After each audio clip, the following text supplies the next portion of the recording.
area of projection. The projection of the area A enclosed by a curve in a plane is A cos theta, where theta is the angle between the plane containing the area and the plane of projection. Now, if you observe the figure, A is the area enclosed by a curve and its projection, if I consider as A dash, then A dash equal to A into cos theta.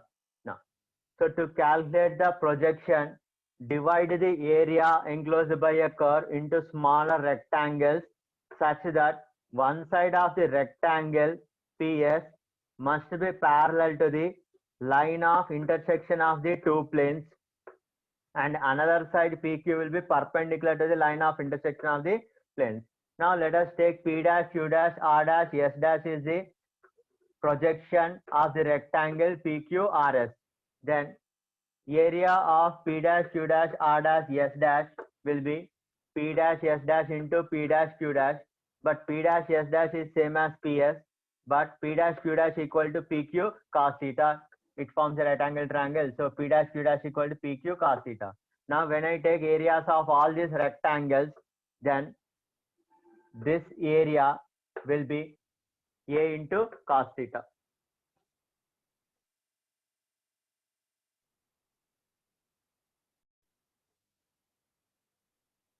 If AX, AY and AZ are the areas of projections of a plane area A on the YZ, ZX and XY planes respectively, then we can prove that A square equal to AX square plus AY square plus AZ square.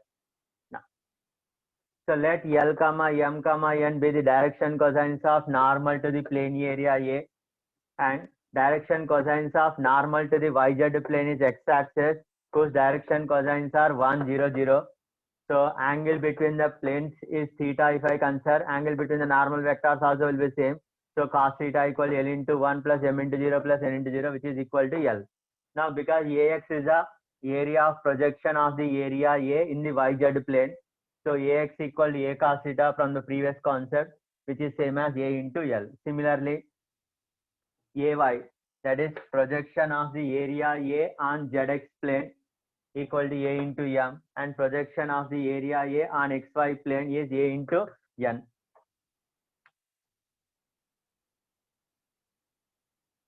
Now square it and add.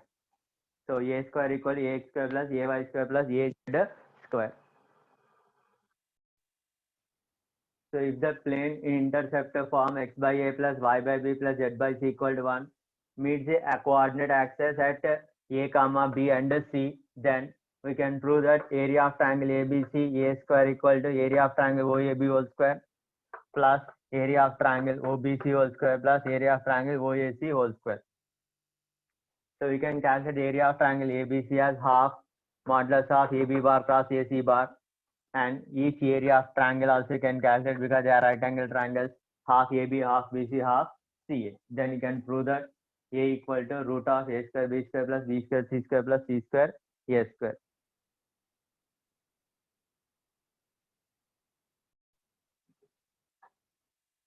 So A will be area of the triangle ABC is half of root of A square B square plus B square C square plus C square A square.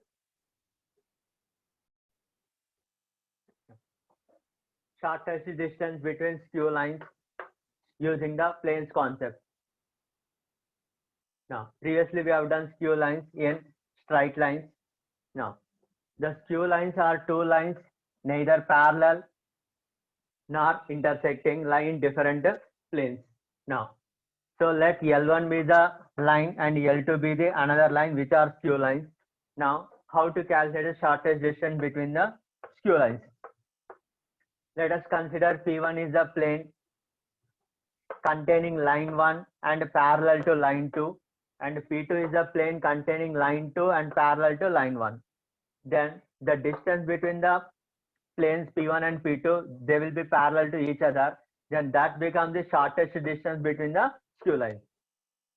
So equation of the plane P1 containing line 1 and parallel to line 2. So the first row will be x minus x1, y minus y1, z minus z1.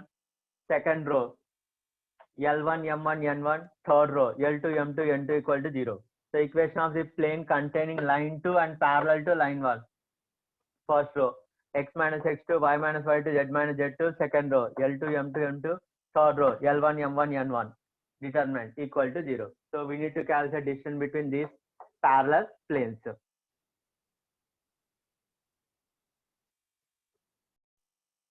Sir, but that will be in terms of parameter. No? Then we will have to minimize it. No. Listen.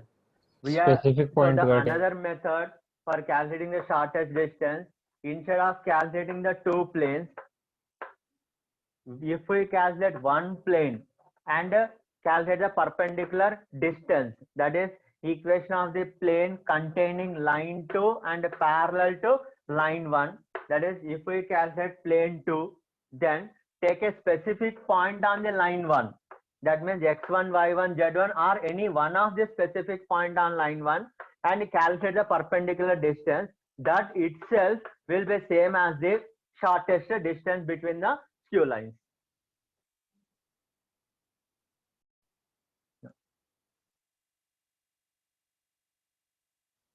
So using the planes concept, we can also calculate the line of shortest distance between the skew lines in unsymmetric form. That is unsymmetric form of a line means intersection of two non-parallel planes taken together at a time forms a line in unsymmetric form. Now, previously we have calculated plane 1 and plane 2. Now, plane 1 is a plane containing the line 1 and parallel to line 2. And plane 2 is the plane containing line 2 and parallel to line 1. Now, if we calculate plane containing the line 1 and perpendicular to plane 1, as well as P4 is a plane containing line 2 and perpendicular to plane 2, then the intersection of the planes P3 and P4 becomes a line of shortest distance in unsymmetric form.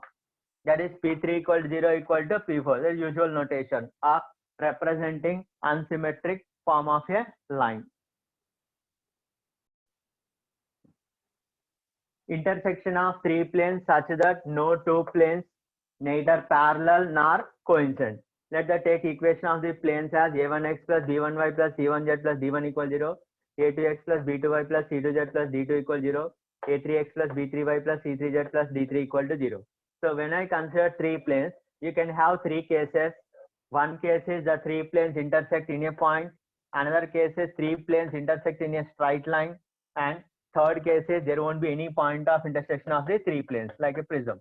Now, so how to write the conditions such that the three planes intersect in a point and the three planes intersect in a line and three planes have no point of intersection? That is mathematically under what conditions you will have only one solution, under what condition you will have infinite solutions, under what condition you will have no solution mathematically using the planes concept. Now, we can calculate the line of intersection of plane 1 and 2 in symmetric form as by taking a one point on this line, by taking z equal to 0 and solving the system of equations 1 and 2, and also you can calculate direction of ratios of the line of intersection of the plane, which you can derive it as previously, that is x minus b1 d2 minus b2 d1 upon a1 b2 minus a2 b1 upon b1 c2 minus b2 c1, y minus d1 a2 minus d2 a1 upon a1 b2 minus a2 b1 upon c1 a2 minus c2 a1 equal to z minus 0 upon a1 b2 minus a2 b1. So this is the line of intersection of the plane 1 and 2 in symmetric form. Now, so the three planes intersect in a point. That means the system of equations have only one solution. So conditions to have three planes intersect in a point is delta, that is determinant a1 b1 c1 a2 b2 c2 a3 b3 c3 should be not equal to 0. Now, so this you can conclude because the line of intersection of the planes 1 and 2 is never parallel to the third plane. Line of intersection of plane 1 and 2 is never parallel to the third plane, or you can say line of intersection of plane 1 and 2 is never perpendicular to the normal vector Hence, then direction ratios of the normal vector of the plane 3 as a3, b3, c3, and direction ratios of the line of intersection of plane 1 and 2 are b1, c2 minus b2, c1, c1, a2 minus c2, a1, a1, b2 minus a2, b1. This dot product will be not equal to 0. Then you'll get this determinant is not equal to 0. Now in the second case, line of intersection of the plane 1 and 2 also lies in the third plane. So line of intersection of 1 and 2 also lies in the third plane. Now we know that how to write the conditions that a plane containing a line 1. Now when a plane P3 containing the line 1 means the normal vector of the plane 3, is perpendicular to the line 1. That is line of intersection of the plane 1 and 2. That means delta equal to 0 you'll get, because this line is containing in the plane 3. Plane 3 contains the line of intersection of the two planes, and the normal vector is perpendicular to the line of intersection of the planes. Hence you'll get delta equal to 0.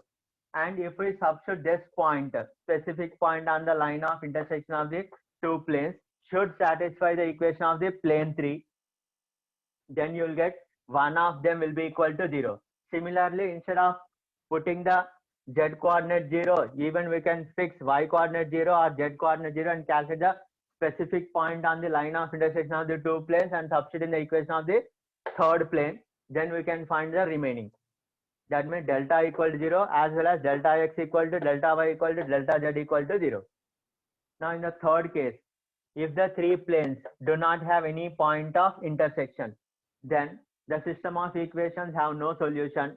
Then the conditions are delta must be equal to 0 again, and one of delta x, delta y and delta z not equal to 0. Now here also, if you consider the line of intersection of the plane 1 and 2, this will be parallel to the third plane. That means when line of intersection of plane 1 and 2 is parallel to the third plane, means the normal vector of the plane 3 is perpendicular to the line of intersection of the plane 1 and 2. Hence you will get delta equal to 0. And this line of intersection of plane 1 and 2 does not lie in the plane 3, whereas in the previous case it lie in the plane 3. Here it does not lie in the plane 3. That means the specific point will not satisfy the plane 3. Hence you will get one of them is not equal to 0.